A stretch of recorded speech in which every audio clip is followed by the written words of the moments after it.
ज्ञान कांड ये सब भक्तिर विरोधात्मक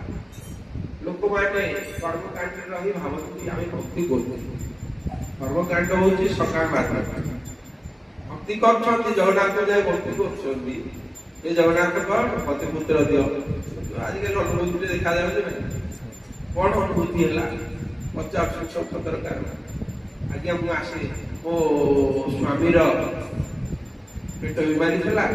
कामना कली जगन्नाथ भल कर अनुभूति बुझे कौन गोटे असुविधा है सुविधा हो गला अनुभूति तो भगवान भक्ति पाइबा नहीं भगवान गौण जिनस दिखते बहुत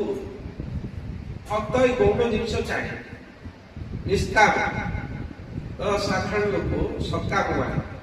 तो कर्मकांडी मान ब्रह्मवादी निराकारवादी मैंने भगवान को अनुभव कर तो नारद मुनि प्राचीन राजा कहते कथा भक्ति जोगर भक्ति जोग की प्रकार भक्त भगवान संपूर्ण शरणागत हेले से की प्रकार भगवान कृपा कर जितने परिपूर्ण ऐश्वर्यशाली भगवान कौन व्यक्ति आत्मसमर्पण दर्शन में प्रसन्न हुई अथवा आत्मवृत्ति द्वारा सेवित हुई प्रति कृपा से भक्त लौकिक व्यवहार वेद प्रतिपाद्य कर्मकांड आसक्ति प्रति परित्याग जो परिपूर्ण ऐश्वर्यशाली भगवान कृष्ण परिपूर्ण ऐश्वर्यशाली पूर्ण भगवान षडेश्वर्य पूर्ण से भगवान कृपा